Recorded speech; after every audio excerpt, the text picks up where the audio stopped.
that sad songs are the only happy songs because they help you cry out the sad and then you're happy. I don't know if that's true, but it's a theory.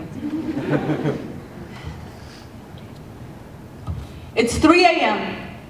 The emergency room psychiatrist looks up from his clipboard with eyes paid to care and asks me if I see people who aren't really there. I say I see people. How the hell am I supposed to know if they're really there or not? He doesn't laugh. Neither do I. The math's not on my side. 10 stitches and 1 lie. I swear I wasn't trying to die. I just wanted to see what my pulse looked like from the inside. Fast forward 1 year. I'm standing in an auditorium behind a microphone, reading a poem to 400 Latino high school kids who live with the breath of the INS crawling up their mother's backbones. And I am frantically hiding my scars. Because the last thing I want these kids to know is that I ever thought my life was too hard. I've never seen a bomb drop. I've never felt hunger.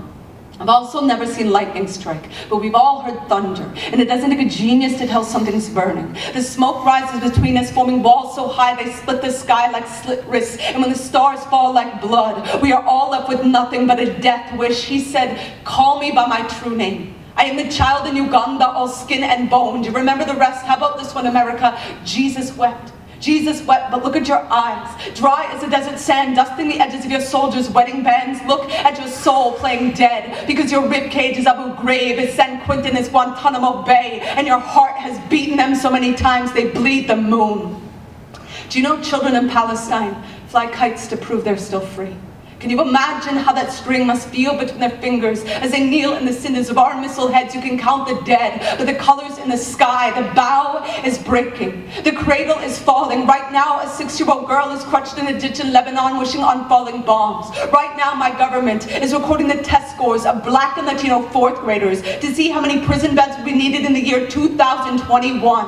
Right now, there is a man on the street outside my door with outstretched hands full of heartbeats no one can hear. He has cheeks like torn sheet music of a tear, a broken crescendo falling on closed ears. At his side there was a girl with eyes like an anthem no one stands up for. Doctor, our insanity is not that we see people who aren't there. It's that we ignore the ones who are. Till we find ourselves scarred and ashamed, walking to emergency rooms at 3 a.m. flooded with a pain we cannot name or explain, bleeding from the outside in. Our skin is not impervious. Cultures built on greed and destruction do not pick and choose who they kill. Do we really believe our need for Prozac has nothing to do with Baghdad, with Kabul, with New Orleans, with the thousands of US school kids bleeding budget cuts that will never heal to fuel war tanks? Thank God for denial. Thank God we can afford the makeup to pile upon the face of it all. Look at the pretty world. Look at all the smiling people. And the sky with a missile between her teeth and a steeple through her heart and not a single star left to hold her. And the voices of 1,000 broken nations saying, "Wake me, wake me when the American dream